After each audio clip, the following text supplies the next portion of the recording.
Good morning, my dear second PU students. This is your CMK sir, and this is the fourth class of planning, my dears. Fourth class of planning, my dears. Last class itself, we were discussed about the process of planning or stages in the process of planning. ಯೋಜಿಸುವಿಕೆಯ ಯೋಜಿಸುವಿಕೆಯ ಪ್ರಕ್ರಿಯೆಯ ಹಂತಗಳು discuss ಮಾಡಿದ್ವಿ, my dears. The next topic is now we are entering into types of plans, my dears. Types of plans. ಯೋಜಿಸುವಿಕೆಯ ವಿಧಗಳು ಅಥವಾ ಪ್ರಕಾರಗಳು ಅಂತ ಕರಿಬಹುದು, ಮೈ dears. ಯೋಜನೆಯ ಪ್ರಕಾರಗಳು ಅಥವಾ ವಿಧಗಳು ಅಂತ ಕರಿಬಹುದು. Types of plans, my dears. ಯೋಜನೆಯ ವಿಧಗಳು ಅಥವಾ ವಿವಿಧ ಪ್ರಕಾರಗಳು. So the management has to prepare number of plans to achieve the organisational goals. ಇರ್ಲಿ ಮೈ ಡಿಯರ್ಸ್, ಯಾವ್ಯಾವ ಪ್ಲಾನ್ಸ್ ಬರುತ್ತೆ? The plans are broadly classified into two categories, my dears. Plans are broadly classified into two categories. That is, first one, single use plan, my dear. Single use plan. Second one is standing plans, my dears. Second one is standing plans. So ಯೋಜನೆಯನ್ನ ಅಥವಾ ಯೋಜಿಸುವಿಕೆಯ ಒಂದು ಪ್ರಕಾರಗಳಂದಾಗ ಮೊದಲನೇದಾಗಿ ಏಕ ಬಳಕೆ ಯೋಜನೆ ಅಂತ ವಿಂಗಡಿಸ್ತೀವಿ. ಎರಡನೇದು ಸ್ಥಾಯಿ ಯೋಜನೆ ಅಂತ ವಿಂಗಡಿಸ್ತೀವಿ, my dears. ಏಕ ಬಳಕೆ ಯೋಜನೆ ಎಂದರೆ ಏನು? What is single use? The name itself indicate, my dears. A single use plan is a plan which to be developed for a one-time event or project. Single use plan is nothing but it is a plan prepared for single use.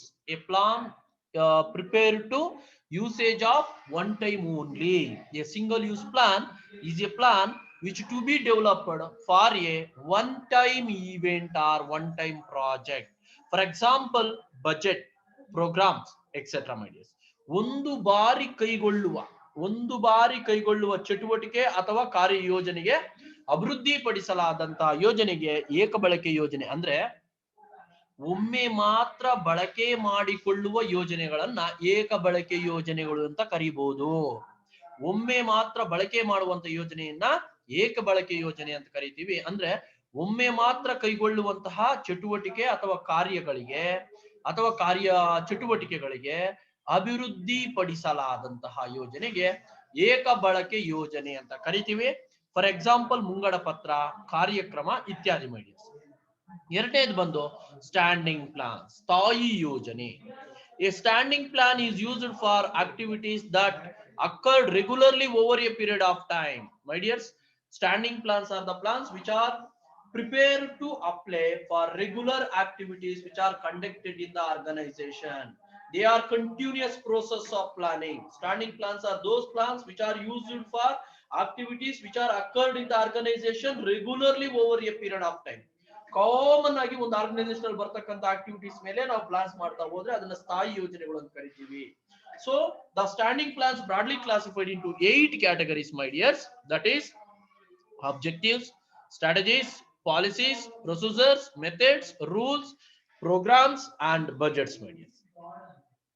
Programs and budgets, my dears. ಸ್ಥಾಯಿ ಯೋಜನೆ ಅಂದ್ರೆ ಏನು ಅಂದ್ರೆ, my dears, ಕಾಲಾಂತರದಲ್ಲಿ ನಿರಂತರವಾಗಿ ನಡೆಯುವ ಕಾರ್ಯ ಚಟುವಟಿಕೆಗಳಿಗೆ ಬಳಸಲಾಗುವ ಯೋಜನೆಯನ್ನ ಸ್ಥಾಯಿ ಯೋಜನೆ ಅಂತ ಕರಿತೀವಿ. ಒಮ್ಮೆ ಮಾತ್ರ ಬಳಸ್ಕೊಳ್ಳೋ ಯೋಜನೆಯನ್ನ ನಾವೇನಂತ ಕರಿತೀವಿ? ಏಕ ಬಳಕೆ ಯೋಜನೆ ಅಂತ ಕರಿತೀವಿ. ನಿರಂತರವಾಗಿ ಒಂದು ಸಂಸ್ಥೆಯಲ್ಲಿ ನಡೆಯುವ ಕಾರ್ಯ ಚಟುವಟಿಕೆಗಳನ್ನ ಅನುಷ್ಠಾನಗೊಳಿಸುವುದಕ್ಕಾಗಿ ರೂಪಿಸ್ತಕ್ಕಂತಹ ಯೋಜನೆಗಳನ್ನ ಸ್ಥಾಯಿ ಯೋಜನೆ ಅಂತ ಕರಿತೀವಿ. ನಿರಂತರವಾಗಿ ಒಂದು ಸಂಸ್ಥೆಯಲ್ಲಿ ಕೈಗೊಳ್ಳುವ ಕಾರ್ಯ ಚಟುವಟಿಕೆಗಳ ಅನುಷ್ಠಾನಕ್ಕಾಗಿ ಕೈಗೊಳ್ಳತಕ್ಕಂತಹ ಯೋಜನೆಗಳನ್ನ ನಾವೇನಂತ ಕರಿತೀವಿ? ಸ್ಥಾಯಿ ಯೋಜನೆ ಅಂತ ಕರಿತೀವಿ. ಈ ಸ್ಥಾಯಿ ಯೋಜನೆಯನ್ನ 8 ವಿಧಗಳಾಗಿ ವಿಂಗಡಿಸ್ತೀವಿ, ಮೈ ಡಿಯರ್ಸ್. 8 ವಿಧಗಳಾಗಿ ವಿಂಗಡಿಸ್ತೀವಿ. ಅದರಲ್ಲಿ ಮೈ ಡಿಯರ್ಸ್, ಒಂದನೇದು ಉದ್ದೇಶಗಳು, 2 ನೀತಿಗಳು, 3 ವಿಧಾನಗಳು, 4 ಕಾರ್ಯಕ್ರಮಗಳು, 5 ಕಾರ್ಯತಂತ್ರಗಳು, 6 ಕಾರ್ಯವಿಧಾನಗಳು, 7 ನಿಯಮಗಳು, 8 ಮುಂಗಡ ಪತ್ರ. ಈಗ ಇವುಗಳು ಇನ್ ಡೀಟೇಲ್ ಆಗಿ ತಗೊಂಡು ಡಿಸ್ಕಸ್ ಮಾಡೋಣ. First one, objectives. My dears, already ನಿಮ್ಗೆ ಗೊತ್ತಿರುತ್ತೆ what is meant by objectives ಅಂತ.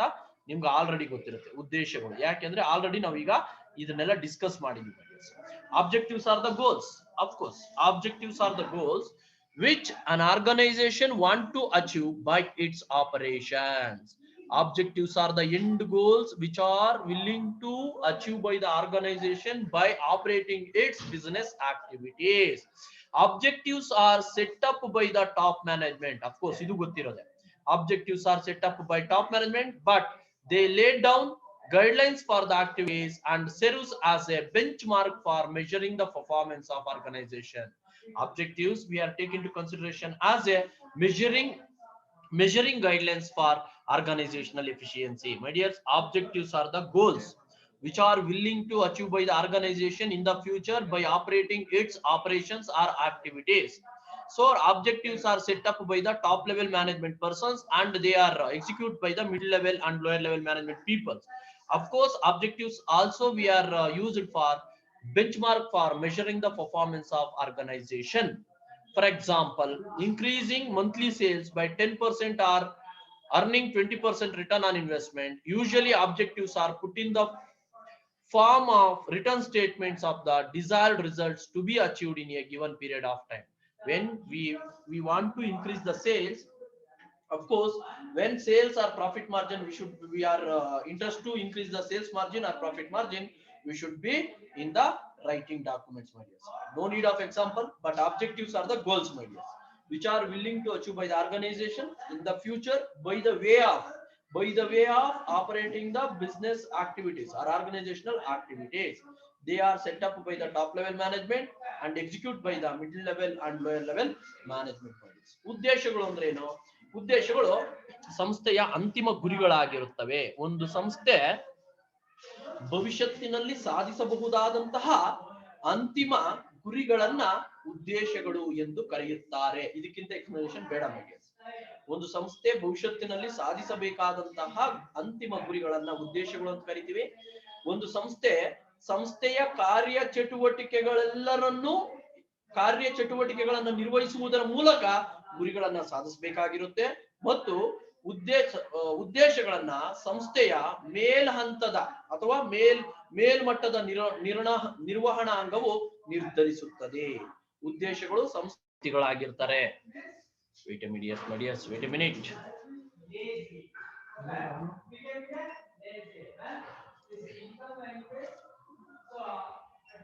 My dears, so ಉದ್ದೇಶಗಳನ್ನ ಮೇಲ್ಹಂತದ ವ್ಯವಸ್ಥಾಪನಾ ಮಂಡಳಿ ನಿರ್ಧರಿಸ್ತಾರೆ, ಆದ್ರೆ ಅವುಗಳನ್ನ ಕಾರ್ಯರೂಪಕ್ಕೆ ತರ್ತಕ್ಕಂಥದ್ದು ಕೆಳ ಹಂತದ ವ್ಯಕ್ತಿಗಳಾಗಿರ್ತಾರೆ. ನೋಡಿ ಮೈ ಡಿಯರ್ಸ್, ಎಕ್ಸಾಂಪಲ್, ಒಂದು ತಿಂಗಳ ಮಾರಾಟ ಪ್ರಮಾಣವನ್ನ 10% ಹೆಚ್ಚಿಸುವುದು ಅಥವಾ ಹೂಡಿಕೆ ಮೇಲಿನ 20% ಗಳಿಕೆಯನ್ನು ಪಡೆಯುವುದು ಸಾಮಾನ್ಯವಾಗಿ ಉದ್ದೇಶಗಳನ್ನ ಬರವಣಿಗೆ ರೂಪದಲ್ಲಿ ನಿರ್ದಿಷ್ಟ ಅವಧಿಯಲ್ಲಿ ಸಾಧಿಸಬೇಕಾದ ಗುರಿಗಳೊಂದಿಗೆ ವ್ಯಕ್ತಪಡಿಸಲಾಗುತ್ತೆ. ಎಕ್ಸಾಂಪಲ್ ಏನು ಬೇಡ ಮೈ ಡಿಯರ್ಸ್. ಉದ್ದೇಶಗಳು ಅಂದ್ರೆ ಏನೋ ಸಂಸ್ಥೆಯ ಅಂತಿಮ ಗುರಿಗಳು ಮೈ ಡಿಯರ್ಸ್. ಸಂಸ್ಥೆಯ ಕಾರ್ಯ ಚಟುವಟಿಕೆಗಳನ್ನ ನಿರ್ವಹಿಸುವುದರ ಮೂಲಕ ಸಾಧಿಸಲೇಬೇಕಾದಂತ ಗುರಿಗಳನ್ನ ಉದ್ದೇಶಗಳು ಅಂತ ಕರಿತೀವಿ ಮೈ ಡಿಯರ್ಸ್. ಉದ್ದೇಶಗಳು ಒಂದು ಸಂಸ್ಥೆಯ ಮೇಲ್ಹಂತದ ನಿರ್ವಹಣಾ ಮಂಡಳಿ ನಿರ್ಧರಿಸುತ್ತೆ ಮೈ ಡಿಯರ್ಸ್, ಆದ್ರೆ ಉದ್ದೇಶಗಳನ್ನ ಕಾರ್ಯರೂಪಕ್ಕೆ ತರ್ತಕ್ಕಂಥದ್ದು ಮಧ್ಯಮ ಹಂತದ ನಿರ್ವಹಣಾ ಮಂಡಳಿ ಮತ್ತು ಕೆಳ ಹಂತದ ನಿರ್ವಹಣಾ ಮಂಡಳಿಯವರು ಕಾರ್ಯರೂಪಕ್ಕೆ ತರ್ತಾರೆ. ಅದು ಉದ್ದೇಶಗಳು my dears. Second one my dears, strategies my dears, very important. ಒಂದೊಂದನ್ನ 2 ಮಾರ್ಕ್ಸ್ ಕೇಳ್ತಾರೆ, ಇಲ್ಲ ಲೆಂತ್ ಕ್ವಶನ್ ಅರೈಸ್ ಆಗುತ್ತೆ ಮೈ ಡಿಯರ್ಸ್. ಸ್ಟ್ರಾಟಜೀಸ್, ಕಾರ್ಯತಂತ್ರಗಳು. Strategies are the specific programs of action for achieving the objectives of the organization by employing the organizational resources efficiently and economically. Strategies are the programs. Strategies are the specific programs adopted for achieving the organizational objectives. How it is possible? By efficient utilization of available resources, like material, machinery, raw material, etc. So strategies are the set of programs, specific programs of action for achieving the organizational objectives by employing the organizational resources efficiently and economically. So formulation of strategies involve three aspects, namely determination of the long-term objectives, adopting course of action to achieving objectives, allocation of resources necessary to achieve the objectives. Example, strike while the iron is sorry, strike while the iron is hot, divide and rule policy. ಕೇಳ್ತಾರೆ my dears, examples ಕೇಳ್ತಾರೆ 1 mark ಗೆ. Divide and rule policy. My dears, once again, strategies are the programs, a set of programs or specific programs for achieving the organizational objectives by efficient and economically utilization of available organizational resources. It involves three steps or three aspects. First one is, first, determination of long-term objectives. Long-term objectives is nothing but more than 1 year, the period of more than 1 year objectives. Second one, adopting the course of action to achieving the objectives. After determination of long-term objectives, which course is suitable, we should be select. Third one is, according to the objectives, we should be allocate the necessary resources which are available in the organization. Example, strike while the iron is hot. Second one is divide and rule policy. Divide and rule policy.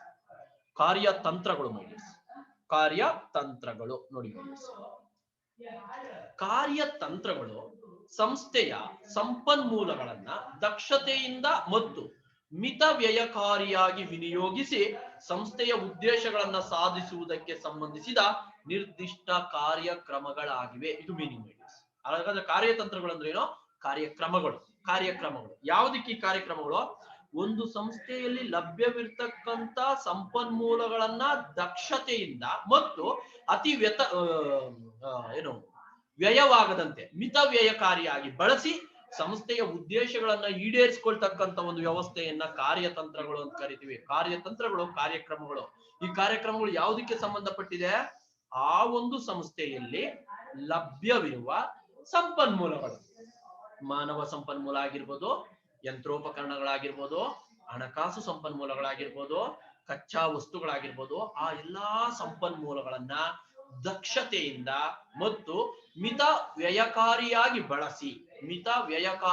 ಬಳಸಿ ಸಂಸ್ಥೆಯ ಉದ್ದೇಶಗಳನ್ನು ಈಡೇರಿಸುವುದೇ ಕಾರ್ಯತಂತ್ರಗಳು. So ಈ ಕಾರ್ಯತಂತ್ರಗಳನ್ನ ಮೇಲ್ಮಟ್ಟದ ನಿರ್ವಹಣಾಂಗವು ನಿರೂಪಿಸುತ್ತದೆ. ಕಾರ್ಯತಂತ್ರಗಳ ರಚನೆಯ 3 ಆಯಾಮಗಳನ್ನು ಒಳಗೊಂಡಿದೆ. ಅವುಗಳೆಂದರೆ ನೋಡಿ ಮೈಡಿಯರ್ಸ್, ಅಲ್ಲಿ ಇಂಗ್ಲಿಷ್ ಅಲ್ಲಿ ಇತ್ತಲ್ಲ, ಅದೇ ಮೈಡಿಯರ್ಸ್ ಇಲ್ಲಿ ಸಪರೇಟ್ ಮಾಡ್ಬಿಡ್ತೀನಿ ಒಂದು ನಿಮಿಷ. ಒಂದು, ದೀರ್ಘಕಾಲದ ಉದ್ದೇಶಗಳನ್ನ ನಿರ್ಧರಿಸುವುದು. ಎರಡನೇದು, ಉದ್ದೇಶಗಳನ್ನು ಸಾಧಿಸಲು ಅಗತ್ಯವಾದ ಕಾರ್ಯಮಾರ್ಗವನ್ನು ಆಯ್ಕೆ ಮಾಡುವುದು. ಮೂರನೇದು, ಉದ್ದೇಶಗಳ ಸಾಧನೆಗೆ ಅಗತ್ಯವಾದ ಸಂಪನ್ಮೂಲಗಳನ್ನ ಹಂಚಿಕೆ ಮಾಡುವುದು. ಫಸ್ಟ್, ದೀರ್ಘಕಾಲದ ಉದ್ದೇಶಗಳನ್ನ ನಿರ್ಧರಿಸುವುದು. ದೀರ್ಘಾವಧಿ ಉದ್ದೇಶಗಳು ಅಂದ್ರೇನು? 1 ವರ್ಷಕ್ಕಿಂತ ಮೇಲ್ಪಟ್ಟ ಒಂದು ಅವಧಿಯ ಉದ್ದೇಶಗಳನ್ನ ದೀರ್ಘಾವಧಿ ಉದ್ದೇಶಗಳು ಅಂತ ಕರಿತೀವಿ ಮೈಡಿಯರ್ಸ್. ಆ ಉದ್ದೇಶಗಳನ್ನ ಸಾಧಿಸಬೇಕಾದ್ರೆ ಏನೆಲ್ಲ ಸಂಪನ್ಮೂಲಗಳು ಸಾಧಿಸಬೇಕಾದ್ರೆ ಯಾವ ಕಾರ್ಯಮಾರ್ಗವನ್ನು ಆಯ್ಕೆ ಮಾಡ್ಕೋಬೇಕು ಅನ್ನೋದನ್ನ ನಿರ್ಧರಿಸಬೇಕು. ಮೂರನೇದು, ಆ ಕಾರ್ಯಮಾರ್ಗವನ್ನ ಸಾಧಿಸಬೇಕಾದ್ರೆ ಅವಶ್ಯಕವಿರ್ತಕ್ಕಂಥ ಸಂಪನ್ಮೂಲಗಳನ್ನ ಆಯ್ಕೆ ಮಾಡ್ಕೊಳ್ಬೇಕು. ವೆರಿ ಇಂಪಾರ್ಟೆಂಟ್ ಏನಂದ್ರೆ ಇದರಲ್ಲಿ ಗಿವನ್ ಎಕ್ಸಾಂಪಲ್ ಫಾರ್ ಸ್ಟ್ರಾಟಜೀಸ್ ಅಂತ 1 ಮಾರ್ಕ್ ಕೇಳ್ತಾರೆ. ಕಾರ್ಯತಂತ್ರಗಳಿಗೆ ಒಂದು ಉದಾಹರಣೆ ಕೊಡಿ ಅಂತ ಕೇಳ್ತಾರೆ. ಉದಾಹರಣೆ, ಕಬ್ಬಿಣ ಕಾದಾಗಲೇ ಬಡಿಯಬೇಕು. Strike while the iron is hot. ಕರೆಕ್ಟಾ? ಕಬ್ಬಿಣ ಕಾದಾಗ ಬಡಿದ್ರೆ ಏನಾಗುತ್ತೆ? ಹೆಂಗ್ ಬೇಕೋ ಹಂಗ ನಾವು ಯಾವ ಡಿಸೈನ್ ಬೇಕೋ ಆ ಡಿಸೈನ್ ನಾವು ಮಾಡ್ಕೋಬಹುದು. ಒಡೆದು ಹಾಳುವ ನೀತಿ. ಒಡೆದು ಆಳುವ ಅಂದ್ರೆ ಯಾರು ಒಗ್ಗಟ್ಟಾಗಿರ್ತಾರೆ ಅವರವರಲ್ಲೇ ಒಡೆದ್ಬಿಟ್ಟು ನಾವೇನ್ ಮಾಡ್ಬೋದು, ಅಲ್ಲಿ ಪಾರಪತ್ಯವನ್ನ ಸಾಧಿಸಬಹುದು. ಬ್ರಿಟಿಷರು ಮಾಡಿದಂತ ಒಂದು ನೀತಿ ಮೈಡಿಯರ್ಸ್. ಅದು ಉದಾಹರಣೆ ಮೈಡಿಯರ್ಸ್. ಮೂರನೇದು ಮೈಡಿಯರ್ಸ್, ಪಾಲಿಸೀಸ್ ಮೈಡಿಯರ್ಸ್. ಮೂರನೇದು ಪಾಲಿಸೀಸ್. ಇಂಪಾರ್ಟೆಂಟ್, ಎಲ್ಲವೂ ಇಂಪಾರ್ಟೆಂಟ್ 2 ಮಾರ್ಕ್ಸ್ಗೆ. ಅಂಡ್ ಲಾಂಗ್ ಕ್ವಶನ್ ಬಂದ್ರೆ ಎಲ್ಲವೂ ಇಂಪಾರ್ಟೆಂಟ್. ನೀತಿಗಳು ಅಂತ ಕರಿತೀವಿ. Policies are the general statements which serve as a guide to take any decision within the organization. My dears, they are the general statements. ಸಾಮಾನ್ಯ ಹೇಳಿಕೆಗಳು ಅಂತ ಕರಿತೀವಿ. ನೀತಿಗಳು ಸಾಮಾನ್ಯ ಹೇಳಿಕೆಗಳಾಗಿದ್ದು ಸಂಸ್ಥೆಯಲ್ಲಿ ನಿರ್ಧಾರಗಳನ್ನ ಕೈಗೊಳ್ಳುವಾಗ ಮಾರ್ಗದರ್ಶನವನ್ನ ನೀಡುತ್ತವೆ ಅಷ್ಟೇ. ನೀತಿಗಳು ಅಂದ್ರೆ ಏನೋ? ಸಾಮಾನ್ಯ ಹೇಳಿಕೆಗಳು. ನೋಡ್ಕೊಂಡು ಹೋಗು, ಎಡಭಾಗದಲ್ಲೇ ಹೋಗು, ಅರ್ಥ ಆಗ್ತಿದ್ಯಾ? ಬಾಯಿ ಮುಚ್ಕೊಂಡು ತಿನ್ನು ಅಂತಾರೆ ಊಟ ಮಾಡೋ. ಸಾಮಾನ್ಯ ಹೇಳಿಕೆಗಳವು. ಅಂದ್ರೆ ಏನು ಮಾತಾಡಬೇಡ ಊಟ ಮಾಡುವಾಗ ಅಂತ, ಬಾಯಿ ಮುಚ್ಕೊಂಡು ತಿನ್ನು ಅಂತಲ್ಲ, ಏನು ಮಾತಾಡಬೇಡ ಅಂತ. ಸಾಮಾನ್ಯ ಹೇಳಿಕೆಗಳು. Policies are the general statements which are guided to the decision making in the organization. ನೀತಿಗಳು ಸಾಮಾನ್ಯ ಹೇಳಿಕೆಗಳಾಗಿದ್ದು ಸಂಸ್ಥೆಯಲ್ಲಿ ನಿರ್ಧಾರಗಳನ್ನ ಕೈಗೊಳ್ಳುವಾಗ ಮಾರ್ಗದರ್ಶನವನ್ನ ನೀಡುತ್ತವೆ. ನೀತಿಗಳು ಸಾಮಾನ್ಯ ಹೇಳಿಕೆಗಳಾಗಿದ್ದು ಸಂಸ್ಥೆಯಲ್ಲಿ ನಿರ್ಧಾರಗಳನ್ನ ಕೈಗೊಳ್ಳುವಾಗ ಮಾರ್ಗದರ್ಶನವನ್ನ ನೀಡ್ತಕ್ಕಂತ ಸಾಮಾನ್ಯ ಹೇಳಿಕೆಗಳಿಗೆ ನೀತಿಗಳು ಅಂತ ಕರಿತೀವಿ. Example purchase policy, pricing policy, recruitment policy etcetera. ಉದಾಹರಣೆಗೆ ನಾವೇನ್ ಕರಿಬಹುದು, ಖರೀದಿ ನೀತಿ, ಬೆಲೆ ನಿರ್ಧಾರದ ನೀತಿ, ನೇಮಕಾತಿ ನೀತಿ, ಇವೆಲ್ಲವೂ ನೀತಿಗಳು ಮೈಡಿಯರ್ಸ್. ಅಂದ್ರೆ ಈಗ ಬೆಲೆ ನೀತಿ ಅಂದ್ರೆ ಇಷ್ಟು ರೇಟ್ ಇರೇ ಇರುತ್ತೆ ಅಂತಕ್ಕಂಥದ್ದು. ಖರೀದಿ ನೀತಿ ಅಂದ್ರೆ ಅವ್ರು ನಾವೇನ ಕೇಳಿದಾಗ ಅವ್ರ ಅಂಗಡಿಯಲ್ಲಿ ಕೊಟ್ಟಿದ್ದಾರೆ ಅಂದ್ರೆ ಇಮಿಡಿಯೇಟ್ ನಾವೇನ್ ಮಾಡ್ಬೇಕು, ಕ್ಯಾಶ್ ಕೊಡ್ಬೇಕು. ಖರೀದಿ ನೀತಿ ಅದು ಅರ್ಥ ಆಗ್ತಿದ್ಯಾ. ರಿಕ್ರೂಟ್ಮೆಂಟ್ ನೀತಿ ಅಂದ್ರೆ ನೇಮಕಾತಿ, ಒಬ್ಬರು ನೇಮಕಾತಿ ಮಾಡ್ಕೋಬೇಕಾದ್ರೆ ಏನೇನ್ ಪ್ರೊಸೀಜರ್ಸ್ ಇರುತ್ತೋ ಅವೆಲ್ಲ ಫಾಲೋ ಅಪ್ ಮಾಡ್ಬೇಕು. ಅವು ಉದಾಹರಣೆ ಮೈಡಿಯರ್ಸ್.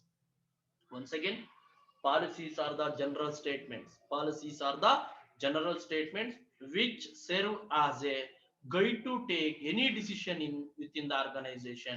ನೀತಿಗಳು ಸಾಮಾನ್ಯ ಹೇಳಿಕೆಗಳಾಗಿದ್ದು ಸಂಸ್ಥೆಯಲ್ಲಿ ನಿರ್ಧಾರಗಳನ್ನ ಕೈಗೊಳ್ಳುವಾಗ ಮಾರ್ಗದರ್ಶನವನ್ನ ನೀಡುತ್ತವೆ.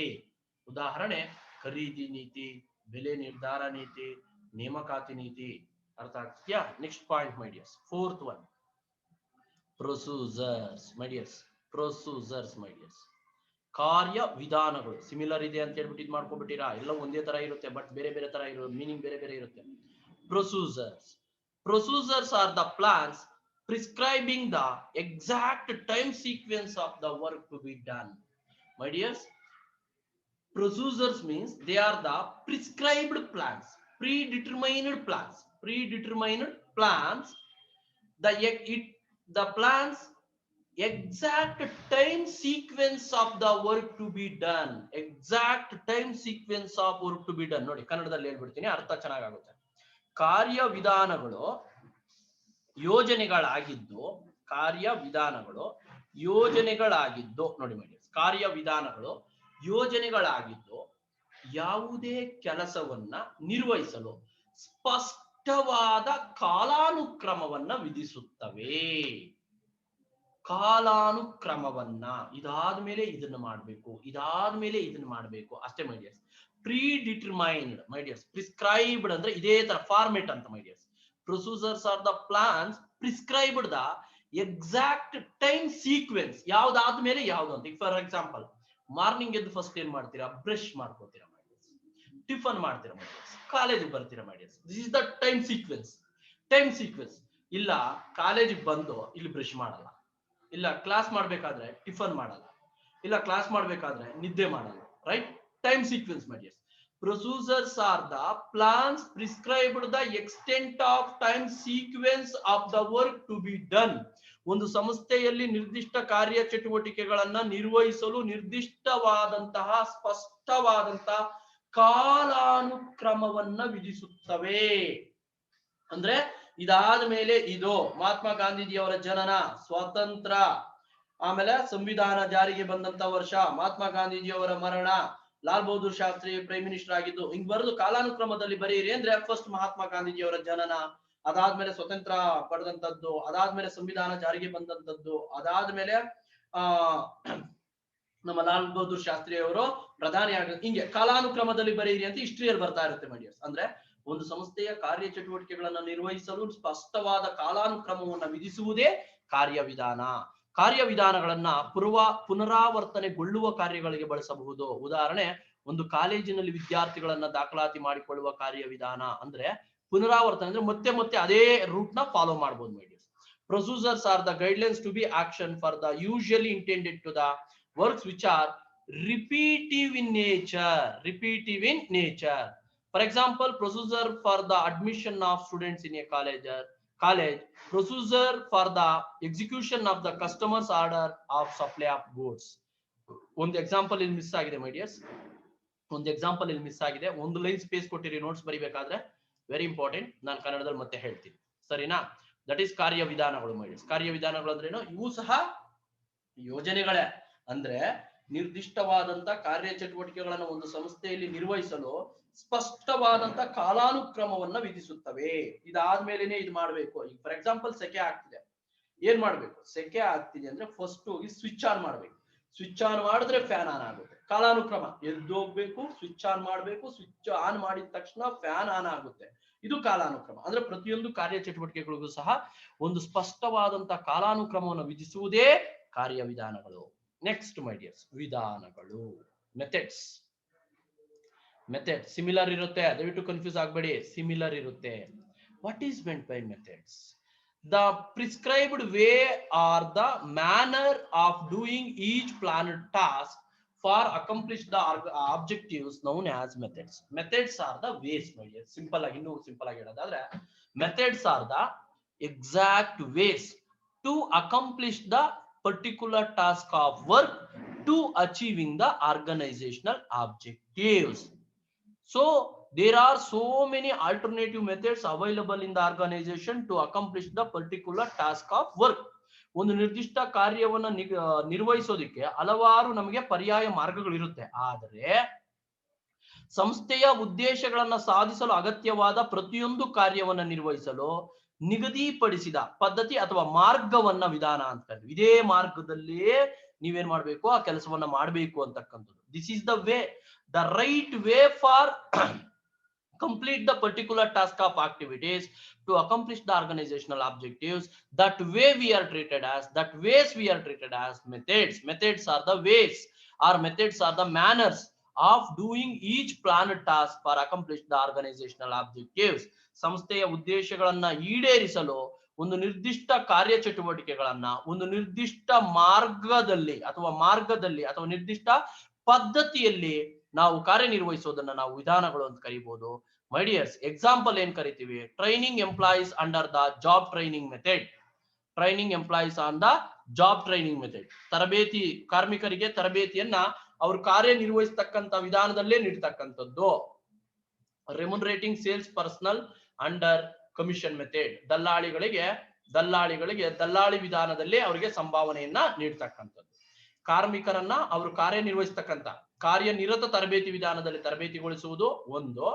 ಎರಡನೇದು ದಲ್ಲಾಳಿ ವಿಧಾನದಲ್ಲಿ. My dears, wait a minute my dears, wait a minute. ದಲ್ಲಾಳಿ ವಿಧಾನದಲ್ಲಿ ಮಾರಾಟ ಪ್ರತಿನಿಧಿಗಳಿಗೆ ಸಂಭಾವನೆಯನ್ನ ನೀಡ್ತಕ್ಕಂಥದ್ದು. ಇವು ಎಕ್ಸಾಂಪಲ್ಸ್. ಎಕ್ಸಾಂಪಲ್ಸ್ ಯಾಕೆ ನಾನು ತುಂಬಾ ಹೇಳ್ತಿದ್ದೀನಿ ಅಂದ್ರೆ ಮೈ ಡಿಯರ್ಸ್, ಒಂದೊಂದು ಮಾರ್ಕ್ಸ್ ಎಲ್ಲವೂ ಎಕ್ಸಾಂಪಲ್ಸ್ ಕೇಳ್ತಾರೆ. ವಿಧಾನಗಳು ಅಂದ್ರೆ ಒಂದು ಜ್ಞಾಪಕ ಇಟ್ಕೊಳ್ಳಿ ಮೈ ಡಿಯರ್ಸ್, ವಿಧಾನ ಅಂದ್ರೆ ಮಾರ್ಗ. ಸಂಸ್ಥೆಯ ಉದ್ದೇಶಗಳನ್ನ ಸಾಧಿಸಲು ಸಂಸ್ಥೆಯಲ್ಲಿರುವ ಕಾರ್ಯಚಟುವಟಿಕೆಗಳನ್ನ ಒಂದು ನಿರ್ದಿಷ್ಟ ಮಾರ್ಗವನ್ನು ಅನುಸರಿಸುವುದರ ಮೂಲಕ ಪೂರ್ಣಗೊಳಿಸುವುದೇ ವಿಧಾನಗಳು. ಅರ್ಥ ಆಗ್ತಿದ್ಯಾ? ಸೊ ವಿಧಾನಗಳಿಗೆ ಉದಾಹರಣೆ, ಕಾರ್ಮಿಕರನ್ನ ಕಾರ್ಯನಿರತ ತರಬೇತಿ ವಿಧಾನದಲ್ಲಿ ತರಬೇತಿಗೊಳಿಸುವುದು, ಅಥವಾ ದಲ್ಲಾಳಿಗಳಿಗೆ ದಲ್ಲಾಳಿ ವಿಧಾನದಲ್ಲಿ ಮಾರಾಟ ಪ್ರತಿನಿಧಿಗಳಿಗೆ ಸಂಭಾವನೆಯನ್ನ ನೀಡುವುದು. So methods are the ways or manners of doing each planned task of work for accomplish the objectives of the organization. Example, training employees under job training method. Second one is remunerating sales personnel andre persons anta under commission method. Next my dear, sixth one, rules ಕೇಳಿರ್ತೀರಾ word, but define ಮಾಡೋದೇ ಕಷ್ಟ. ನಿಯಮಗಳು. What is meant by rules? Rules are the established principles for carrying out the activities in a systematic manner. Simple. Rules are the principles. ಅಷ್ಟು ಗೊತ್ತಾದ್ರೆ ಸಾಕು ಮಾಡಿ. Rules are the principles for operating the activities in a systematic manner. ನಿಮ್ಗೆ ಆ word easy ಆಗಿದ್ರೆ explain ಮಾಡೋದು ಅದೇ ಬರೀರಿ, ನೋಟ್ಸ್ ಅಲ್ಲಿ ಏನು ತಪ್ಪಾಗಲ್ಲ. Rules are the established principles. Rules are the principles for operating the business activities in a systematic manner in the organization. Such principles we are treated as rules. ನಿಯಮಗಳು ಅಂದ್ರೆ ಏನು? ವ್ಯವಸ್ಥಿತ ರೀತಿಯಲ್ಲಿ ಕಾರ್ಯಚಟುವಟಿಕೆಗಳನ್ನ ನಡೆಸಲು ಸ್ಥಾಪಿಸಿದ ತತ್ವಗಳನ್ನ ನಿಯಮಗಳು ಎಂದು ಕರೀತಾರೆ. ಅಲ್ಲಿಗೆ ನಿಯಮಗಳು ಅಂದ್ರೆ ತತ್ವಗಳು. ಮೈ ಡಿಯರ್ಸ್, ನಿಯಮಗಳು ಅಂದ್ರೆ ಏನೋ ತತ್ವಗಳು. ಏನಕ್ಕೆ ಈ ತತ್ವಗಳಿದೆ ಅಂದ್ರೆ, ಒಂದು ವ್ಯವಸ್ಥಿತ ರೀತಿಯಲ್ಲಿ ಕಾರ್ಯಚಟುವಟಿಕೆಗಳನ್ನ ನಿರ್ವಹಿಸಲು ರೂಪಿಸಿರತಕ್ಕಂತಹ ತತ್ವಗಳೇ ನಿಯಮಗಳು. Rules are rigid, difficult. They do not permit any deviations and demand strict compliance. Their violation attracts disciplinary action or penalty. Rules ಯಾವತ್ತು ನಾವೇನ್ ಮಾಡಬಾರ್ದು, ಉಲ್ಲಂಘನೆಯನ್ನ ಮಾಡಬಾರ್ದು. ಯಾಕೆಂದ್ರೆ ರೂಲ್ಸ್ ಅಂತಕ್ಕಂಥದ್ದು ಏನಾಗಿರುತ್ತೆ, ಸಾಮಾನ್ಯವಾಗಿ ಕಠಿಣವಾಗಿರುತ್ತೆ. ನಿಯಮಗಳು ಕಠಿಣವಾಗಿರ್ತವೆ ಮತ್ತು ಅವುಗಳನ್ನ ಬದಲಾವಣೆ ಮಾಡಕ್ಕಾಗಲ್ಲ. ಮೈ ಡಿಯರ್ಸ್, ಬದಲಾವಣೆ ಮಾಡಕ್ಕಾಗಲ್ಲ. ರೂಲ್ಸ್ ನ ಜ್ಞಾಪಕ ಇಟ್ಕೊಳ್ಳಿ, ಅವು ಪ್ರಿನ್ಸಿಪಲ್ಸ್, ತತ್ವಗಳು ಈಗೇನು ಯೂನಿಫಾರ್ಮ್ ಹಾಕೋ ಬರ್ಬೇಕು, ರೂಲ್ಸ್. ಯೂನಿಫಾರ್ಮ್ ಹಾಕೋ ಬನ್ನಿ ಅನ್ನೋದು ರೂಲ್ಸ್. ನಾವು ಚೇಂಜ್ ಮಾಡಕ್ ಆಗಲ್ಲ ಅವನ. ಯೂನಿಫಾರ್ಮ್ ಹಾಕೋ ಬನ್ನಿ ಅಂತೀವಿ. ಐಡಿ ಕಾರ್ಡ್ ರೂಲ್ ಅದು, ಅರ್ಥ ಆಗ್ತೀಯ? ರೂಲ್ ಅದು. ಸೊ ರೂಲ್ಸ್ ನಾವು ಯಾವತ್ತೂ ವೈಲೇಟ್ ಮಾಡಕ್ ಆಗಲ್ಲ, ವೈಲೇಷನ್ ಮಾಡಂಗಿಲ್ಲ. ವೈಲೇಷನ್ ಮಾಡಿದ್ರೆ ಏನಾಗುತ್ತೆ? ಪೆನಾಲ್ಟಿ ಬೀಳುತ್ತೆ, ಇಲ್ಲ ಡಿಸಿಪ್ಲಿನರಿ ಆಕ್ಷನ್ ಬೀಳುತ್ತೆ, ಇಲ್ಲ ಶಿಕ್ಷೆ ಆಗುತ್ತೆ. ಅರ್ಥ ಆಗ್ತೀಯಾ? Rules are the principles adapted for operating the business activities in a systematic manner. ಇದೇ ಆನ್ಸರ್ ಬಂದ್ರು ಮಾರ್ಕ್ಸ್ ಕೊಡ್ತಾರೆ. ಸೊ ಸಂಸ್ಥೆಯ ಕಾರ್ಯಚಟುವಟಿಕೆಗಳನ್ನ ವ್ಯವಸ್ಥಿತ ರೀತಿಯಲ್ಲಿ ನಿರ್ವಹಿಸಲು ಸ್ಥಾಪಿಸಿರುವಂತಹ ತತ್ವಗಳೇ ನಿಯಮಾವಳಿಗಳು. ನಿಯಮಾವಳಿಗಳೇನಾಗಿರುತ್ತೆ? ಅನಮ್ಯವಾಗಿರುತ್ತವೆ, ಅಂದ್ರೆ ಡಿಫಿಕಲ್ಟ್ ಇರ್ತವೆ, ಸ್ಟ್ರಿಕ್ಟ್ ಇರುತ್ತೆ, ಅವುಗಳ ಉಲ್ಲಂಘನೆಗೆ ಅವಕಾಶ ಇರೋದಿಲ್ಲ, ವೈಲೇಟ್ ಮಾಡಂಗಿಲ್ಲ, ಮತ್ತು ಕಟ್ಟುನಿಟ್ಟಾದ ಆಚರಣೆಯನ್ನು ಬಯಸುತ್ತವೆ. ಈ ನಿಯಮಗಳನ್ನ ಉಲ್ಲಂಘಿಸಿದಲ್ಲಿ ದಂಡ ವಿಧಿಸಲಾಗುತ್ತದೆ ಮೈ ಡಿಯರ್ಸ್, ದಂಡ ವಿಧಿಸಲಾಗುತ್ತದೆ. ಹೇಳಿದ್ನಲ್ಲಾಗ್ಲೇ my dears. Example: wear identity cards compulsory at the workplace. Wear identity cards, ಕಾರ್ಯಸ್ಥಾನದಲ್ಲಿ ಕಡ್ಡಾಯವಾಗಿ ಗುರುತಿನ ಚೀಟಿಯನ್ನ ಧರಿಸಬೇಕು. No smoking also example. ಕೇಳ್ತಾರೆ ಮೈ ಡಿಯರ್ಸ್ 1 ಮಾರ್ಕ್ಗೆ. ಧೂಮಪಾನ ನಿಷೇಧಿಸಿದೆ, ಅಲ್ಲಿ ಧೂಮಪಾನ ಮಾಡಿದ್ರೆ ಫೈನ್ ಹಾಕ್ತಾರೆ. ನೋ ಅಡ್ಮಿಷನ್ ವಿತೌಟ್ ಪರ್ಮಿಷನ್, ಅನುಮತಿ ಇಲ್ಲದೆ ಪ್ರವೇಶ ಇಲ್ಲ. ಅಂದ್ರೆ ಏನೋ ಕೇಳ್ಕೊಂಡೇ ಬರ್ಬೇಕು ನೀವು. ಇವು ನಿಯಮಗಳು, ಅವುಗಳನ್ನ ನಾವು ಉಲ್ಲಂಘನೆ ಮಾಡಂಗಿಲ್ಲ. ಈಗ ಅಲ್ಲಿ ನೋ ಸ್ಮೋಕಿಂಗ್ ಹಾಕಿರ್ತಾರೆ, ಸ್ಮೋಕ್ ಮಾಡಿದ್ರೆ ಏನ್ ಮಾಡ್ತಾರೆ? ಫೈನ್ ಹಾಕ್ತಾರೆ, ಇಲ್ಲ ಶಿಕ್ಷೆ ಕೊಡ್ತಾರೆ. ಅನುಮತಿ ಇಲ್ಲದೆ ಪ್ರವೇಶವಿಲ್ಲ. ಯಾರಾದ್ರೂ ಕೇಳಿದ್ರೆ ಕೇಳ್ಕೊಂಡ್ಬರ್ಬೇಕು ಅನ್ನೋದು ಗೊತ್ತಾಗಲ್ವಾ ಅಂತಾರೆ, ಅಲ್ಲಿಗೆ ಶಿಕ್ಷೆ ಅದು. ಅರ್ಥ ಆಗ್ತಿದ್ಯಾ? ಅವು ನಿಯಮಗಳು ಮೈ ಡಿಯರ್ಸ್. ನಿಯಮಗಳು ಅಂದ್ರೆ ತತ್ವಗಳು, ಜ್ಞಾಪಕ ಇಟ್ಕೊಳ್ಳಿ my dear. 7th last one but not least, programmes my dears. ತುಂಬಾ ಸಲ ಬರ್ತಾನೆ ಇದೆ ಇದು. ಏನಾಗಾದ್ರೆ ಪ್ರೋಗ್ರಾಮ್ಸ್ ಅಂದ್ರೆ ಮೈ ಡಿಯರ್ಸ್? ಪ್ರೋಗ್ರಾಮ್ಸ್ ಅಂದ್ರೆ ಏನು? ಕಾರ್ಯಕ್ರಮಗಳು ಅಂದ್ರೆ ಏನು? Programme is a precise plan, precious ಅಂತಾನು ಕರೀಬಹುದು, precise plan which lay down the operations to be carried out to accomplish given task within a specific period of time. ಕನ್ನಡದಲ್ಲಿ ಓದ್ಬಿಡ್ತೀನಿ, ಅವಾಗ ಅರ್ಥ ಆಗುತ್ತೆ. ಕಾರ್ಯಕ್ರಮಗಳು ಸಂಕ್ಷಿಪ್ತ ಯೋಜನೆಗಳು, ಸಂಕ್ಷಿಪ್ತ ಯೋಜನೆಗಳಾಗಿದ್ದು ವಹಿಸಿದ ಕೆಲಸವನ್ನ ನಿಗದಿತ ಅವಧಿಯ ಒಳಗೆ ಮುಗಿಸಬೇಕಾದ ಕಾರ್ಯಾಚರಣೆಯನ್ನ ರೂಪಿಸುತ್ತವೆ. They are the prescribed plans, my dears. Prescribed, precis ಅಂದ್ರೆ prescribed. Program is a prescribed. ಇರಿ my dears, ವರ್ಡ್ ಚೇಂಜ್ ಮಾಡ್ಬಿಡ್ತೀನಿ, ಪ್ರೊನೌನ್ಸಿಯೇಷನ್ ಕಷ್ಟ. Wait a minute my dears, wait a minute.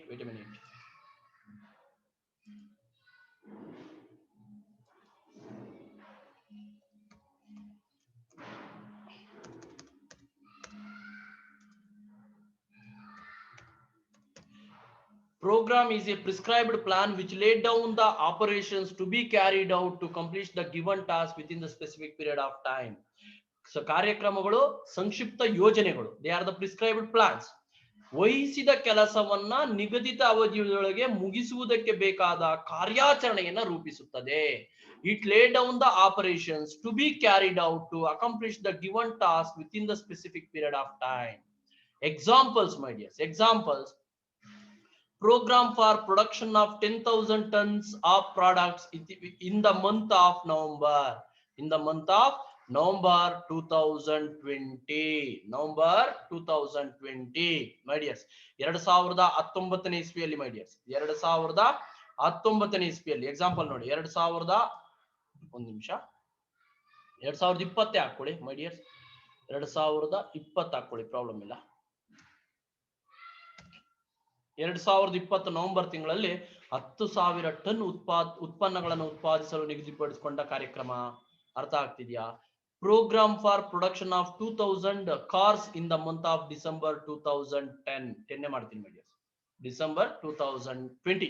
2020 ಇಸ್ವಿಯಲ್ಲಿ 2020 ಇಸ್ವಿಯಲ್ಲಿ ಡಿಸೆಂಬರ್ ತಿಂಗಳಲ್ಲಿ 2,000 ಕಾರುಗಳನ್ನ ಮಾರಾಟ ಮಾಡಲು ನಿಗದಿ ಮಾಡಿಸಿಕೊಂಡ ಕಾರ್ಯಕ್ರಮ.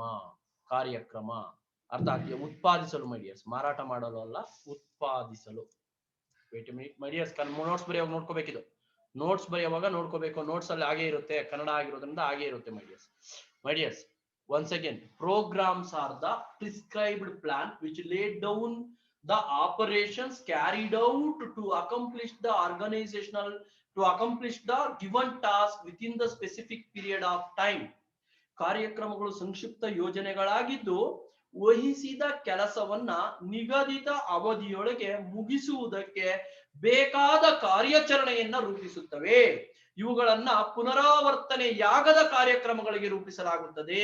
ಇವುಗಳನ್ನ ಪುನರಾವರ್ತನೆಯಾಗದ ಕಾರ್ಯಕ್ರಮಗಳಿಗೆ ರೂಪಿಸಲಾಗುತ್ತದೆ. They are framed for the work which are non repetitive in the nature. For example, program for production of 10,000 tons of products in the month of November 2020. Second example, program for production of 2,000 cars in the month of December 2020. ಉದಾಹರಣೆ 2020ನೇ November ತಿಂಗಳಲ್ಲಿ 10,000 ton ಉತ್ಪನ್ನಗಳನ್ನು ಉತ್ಪಾದಿಸಲು ಮಾಡಿಕೊಂಡಂತ ಕಾರ್ಯಕ್ರಮ. 2020ರ December ತಿಂಗಳಲ್ಲಿ 2,000 ಕಾರುಗಳನ್ನು ಉತ್ಪಾದಿಸಲು ಮಾಡಿಕೊಂಡಂತ ಕಾರ್ಯಕ್ರಮ. ಮೈ dears, ಇನ್ನೂ ಒಂದಿದೆ budgets. This is the last one. Budgets. Budget ಅಂದ್ರೆ ಏನು? ಮುಂಗಡ ಪತ್ರ, ಆಯಾ ವ್ಯಯ ಅಂತಾನೂ ಕರೀತಾರೆ ಮೀಡಿಯರ್ಸ್. ಮುಂಗಡ ಪತ್ರ ನೋಡಿ. Budget is A statement of expected results expressed in numerical terms. Budget is the statement of expected results of future. Expected results expressed in numerical terms. ನಿರೀಕ್ಷಿತ ಫಲಿತಾಂಶಗಳನ್ನ ಅಂಕಿ ಅಂಶಗಳ ರೂಪದಲ್ಲಿ ವ್ಯಕ್ತಪಡಿಸುವ ಹೇಳಿಕೆಯೇ ಮುಂಗಡ ಪತ್ರ ಅಂತ ಕರೀತೀವಿ.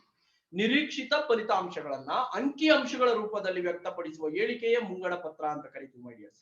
It is a plan which expresses the future facts and figures in quantitative terms for a specific period of time. My dears, ನಾಳೆ ನನಗೆ ಇಷ್ಟು ಅಮೌಂಟ್ ಬೇಕಾಗುತ್ತೆ. ಏನೇನಕ್ಕೆ? ಬಸ್ ಚಾರ್ಜ್ ಇಷ್ಟು ಬೇಕಾಗುತ್ತೆ, ಟಿಫನ್ ಇಷ್ಟು ಬೇಕಾಗುತ್ತೆ, ಅರ್ಥ ಆಗ್ತಿದ್ಯಾ? ಮತ್ತೆ ಮಧ್ಯಾಹ್ನ ಊಟಕ್ಕೆ ಇಷ್ಟು ಬೇಕಾಗುತ್ತೆ, ಅಲ್ಲಿ ಕೊಡೋರ್ಗೆ ಇಷ್ಟು ಬೇಕಾಗುತ್ತೆ, ಮತ್ತೆ ವಾಪಸ್ ಬರೋದಕ್ಕೆ ಇಷ್ಟು ಬೇಕಾಗುತ್ತೆ, ಇಷ್ಟು ಅಮೌಂಟ್ ಬೇಕಾಗುತ್ತೆ ಅಂತ ಅಂಕಿ ಅಂಶಗಳಲ್ಲಿ ವ್ಯಕ್ತಪಡಿಸ್ತಕ್ಕಂಥದ್ದು. ಭವಿಷ್ಯತ್ತಿನ ಒಂದು ಫಲಿತಾಂಶಗಳನ್ನ, ನಿರೀಕ್ಷಿತ ಫಲಿತಾಂಶಗಳನ್ನ ಅಂಕಿ ಅಂಶಗಳ ರೂಪದಲ್ಲಿ ವ್ಯಕ್ತಪಡಿಸುವ ಒಂದು ಹೇಳಿಕೆಯನ್ನ ನಾವು ಮುಂಗಡ ಪತ್ರ ಅಂತ ಕರಿತೀವಿ. Budget is A statement of expected results expressed in numerical terms. It is a plan which expresses the future facts and figures in quantitative terms for a specific period of time. For example, a sales budget which helps in forecasting the sales of particular product during the particular month. A budget is expressed in numbers. It becomes very easy to compare the actual performance with the estimated figures, and corrective actions can be taken subsequently. Example, sales budget ಅಂತ ಕೊಟ್ಟಿದ್ದಾರೆ ಮೈ dears. Sales budget ತಗೋಬಹುದು, production budget ತಗೋಬಹುದು, financial budget ತಗೋಬಹುದು, ಯಾವ್ದಾದ್ರು ತಗೋಬಹುದು ಮೈ dears. ನಿಮ್ಗೆ example meaning ಗೊತ್ತಾದ್ರೆ ಸಾಕಾಗುತ್ತೆ. ಮುಂಗಡ ಪತ್ರ ಅಂದ್ರೆ ಏನು? ನಿರೀಕ್ಷಿತ ಫಲಿತಾಂಶಗಳನ್ನ ಅಂಕಿ ಅಂಶಗಳ ರೂಪದಲ್ಲಿ ವ್ಯಕ್ತಪಡಿಸುವ ಹೇಳಿಕೆಯೇ ಮುಂಗಡ ಪತ್ರ. ಉದಾಹರಣೆ, ಮಾರಾಟ ಮುಂಗಡ ಪತ್ರ ಮೈ ಡಿಯರ್ಸ್. ಇದು ಒಂದು ನಿರ್ದಿಷ್ಟ ತಿಂಗಳಲ್ಲಿ ಒಂದು ನಿರ್ದಿಷ್ಟ ಸರಕಿನ ಮಾರಾಟದ ಪ್ರಮಾಣವನ್ನ ಮುನ್ನಂದಾಜಿಸಲು ಸಹಾಯ ಮಾಡುತ್ತದೆ. ಮಾರಾಟದ ಮುಂಗಡ ಪತ್ರ ಮೈ ಡಿಯರ್ಸ್. ಖರೀದಿ ಮುಂಗಡ ಪತ್ರ ಬರೀಬಹುದು ನೀವು, ಹಣಕಾಸಿನ ಮುಂಗಡ ಪತ್ರ ಬರೀಬಹುದು, ಅರ್ಥ ಆಗ್ತಿದ್ಯಾ? ಕಚ್ಚಾ ವಸ್ತುಗಳ ಮುಂಗಡ ಪತ್ರ ಬರೀಬಹುದು. ಯಾವ್ದಾದ್ರು ಒಂದು ಎಕ್ಸಾಂಪಲ್ ಕೇಳ್ತಾರೆ. Given example for budget. ಮುಂಗಡ ಪತ್ರಕ್ಕೆ ಒಂದು ಉದಾಹರಣೆಯನ್ನ ಕೊಡಿ ಅಂತ ಕೇಳ್ತಾರೆ. ಸೊ ಮಾರಾಟದ ಮುಂಗಡ ಪತ್ರ, ಖರೀದಿಯ ಮುಂಗಡ ಪತ್ರ, ಉತ್ಪಾದನಾ ಮುಂಗಡ ಪತ್ರ, ಹಣಕಾಸಿನ ಮುಂಗಡ ಪತ್ರ, ಯಾವ್ದು ಬೇಕಾದ್ರೂ ಬರೀಬಹುದು ಮೈ ಡಿಯರ್ಸ್. ಮುಂಗಡ ಪತ್ರ ಅಂದ್ರೆ ಏನು? ನಿರೀಕ್ಷಿತ ಫಲಿತಾಂಶಗಳನ್ನು ಅಂಕಿ ಅಂಶಗಳ ರೂಪದಲ್ಲಿ ವ್ಯಕ್ತಪಡಿಸುವ ಹೇಳಿಕೆಯೇ ಮುಂಗಡ ಪತ್ರ. ಭವಿಷ್ಯತ್ತಿನ ಅವಶ್ಯಕತೆಗಳನ್ನ ಅಂಕಿ ಅಂಶಗಳ ರೂಪದಲ್ಲಿ ವ್ಯಕ್ತಪಡಿಸತಕ್ಕಂಥ ಪ್ರಮಾಣ ಪತ್ರವನ್ನ ಮುಂಗಡ ಪತ್ರ ಅಂತ ಕರಿತೀವಿ.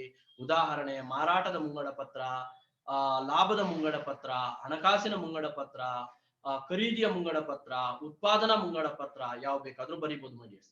ಮುಂಗಡ ಪತ್ರವನ್ನ ಅಂಕಿ ಅಂಶಗಳ ರೂಪದಲ್ಲಿ ವ್ಯಕ್ತ ಮಾಡುವುದರಿಂದ ವಾಸ್ತವಿಕ ಕಾರ್ಯ ಪ್ರಗತಿಯನ್ನ ಅಂದಾಜಿಸಲು, ಅಂಕಿ ಅಂಶಗಳೊಂದಿಗೆ ಹೋಲಿಕೆ ಮಾಡಲು ಮತ್ತು ವ್ಯತ್ಯಾಸಗಳಿದ್ದರೆ ಸರಿಪಡಿಸಲು ಸಹಾಯ ಮಾಡುತ್ತೆ. ಯಾಕೆಂದ್ರೆ ಅಂಕಿ ಅಂಶಗಳೇ ಇರೋದ್ರಿಂದ ಲಾಸ್ಟ್ ಇಯರ್ ಬಜೆಟ್ ಏನು, ಈ ವರ್ಷದ ಬಜೆಟ್ ಏನು, ನೆಕ್ಸ್ಟ್ ಇಯರ್ ಬಜೆಟ್ ಏನು, ಜಾಸ್ತಿ ಆಗಿದ್ಯಾ ಕಡಿಮೆ ಆಗಿದ್ಯಾ, ಇಲ್ಲ ಏನಾದ್ರೂ ಮಿಸ್ಟೇಕ್ ಆಗಿದ್ಯಾ, ಆ ಮಿಸ್ಟೇಕ್ ಸರಿ ಮಾಡ್ಬೇಕು ಅಂದ್ರೆ ಏನ್ ಮಾಡ್ಬೇಕು ಅನ್ನೋದನ್ನ ನಾವು ಸರಿಪಡಿಸ್ಕೊಳ್ಳೋದಕ್ಕೆ ತುಂಬಾ ಅನುಕೂಲ ಆಗುತ್ತೆ. Budget is A statement of expected results expressed in numerical terms my dears. So for example, sales budget, promotion budget, financial budget, production budget, purchasing budget, etc. my dears, they are the types of standing plans my dears. Once again my dears, glance martini. Plans are broadly classified into two categories: single use plans and standing plans. Single use plan is a plan which is developed for one time event or one time project my dears. ಏಕ ಬಳಕೆ ಯೋಜನೆ ಅಂದ್ರೆ ಏನು ಅಂದ್ರೆ ಒಮ್ಮೆ ಒಂದು ಬಾರಿ ಮಾತ್ರ ಒಂದು ಬಾರಿ ಮಾತ್ರ ಕೈಗೊಳ್ಳುವ ಚಟುವಟಿಕೆ ಅಥವಾ ಕಾರ್ಯಕ್ರಮಗಳಿಗೆ ರೂಪಿಸಿರ್ತಕ್ಕಂಥ ಅಭಿವೃದ್ಧಿಪಡಿಸಿರ್ತಕ್ಕಂಥ ಯೋಜನೆಯನ್ನ ಏಕಬಳಕೆ ಯೋಜನೆ ಅಂತ ಕರಿತೀವಿ ಮಾಡಿ. ಎರಡನೇದು ಸ್ಥಾಯಿ ಯೋಜನೆ ಅಥವಾ ಸ್ಟ್ಯಾಂಡಿಂಗ್ ಪ್ಲಾನ್ಸ್ ಅಂತ ಕರಿತೀವಿ. Standing plans are the plans which are developed for regular activities which are undertaken by the organisation ಮಾಡಿ. ಸಂಸ್ಥೆಯಲ್ಲಿ ನಡೀತಕ್ಕಂಥ ನಿರಂತರವಾಗಿ ನಡೀತಕ್ಕಂಥ ಕಾರ್ಯಚಟುವಟಿಕೆಗಳಿಗಾಗಿ ಅಭಿವೃದ್ಧಿಪಡಿಸಿರ್ತಕ್ಕಂಥ ಯೋಜನೆಗಳನ್ನ ಸ್ಥಾಯಿ ಯೋಜನೆಗಳು ಅಂತ ಕರಿತೀವಿ. ಸ್ಥಾಯಿ ಯೋಜನೆಗಳನ್ನ 8 ವಿಧಗಳಾಗಿ ವಿಂಗಡಿಸ್ತೀವಿ ಮಾಡಿ. One is objectives. Objectives are the end goals which are willing to achieve by the organization in the future medias. ಉದ್ದೇಶಗಳು ಸಾಮಾನ್ಯವಾಗಿ ಅಂತಿಮ ಗುರಿಗಳಾಗಿದ್ದು ಭವಿಷ್ಯತ್ತಿನಲ್ಲಿ ಒಂದು ಸಂಸ್ಥೆ ಸಾಧಿಸಬೇಕಾದಂತ ಅಂತಿಮ ಗುರಿಗಳನ್ನ ಉದ್ದೇಶಗಳು ಅಂತ ಕರಿತೀವಿ. ಎರಡನೇದು ಸ್ಟ್ರಾಟಜೀಸ್, ಕಾರ್ಯತಂತ್ರಗಳು. ಕಾರ್ಯತಂತ್ರಗಳು ಅಂದ್ರೆ ಏನು? The strategies are the programs of actions to achieving the objectives of organization by optimum utilization of organizational resources economically and efficiently. ಒಂದು ಸಂಸ್ಥೆಯ ಉದ್ದೇಶಗಳನ್ನು ಈಡೇರಿಸಲು ಆ ಸಂಸ್ಥೆಯ ಸಂಪನ್ಮೂಲಗಳನ್ನ ದಕ್ಷತೆಯಿಂದ ಮತ್ತು ಮಿತವ್ಯಯದಿಂದ ಬಳಸಿಕೊಳ್ಳಲು ಸೊ ರೂಪಿಸಿರ್ತಕ್ಕಂಥ ಕಾರ್ಯಕ್ರಮಗಳನ್ನ ಕಾರ್ಯತಂತ್ರಗಳು ಅಂತ ಕರಿತೀವಿ ಮಾಡಿ. ಪಾಲಿಸೀಸ್, ನೀತಿಗಳು. Policies are the general statements which are served as a guide to take decision in the organisation.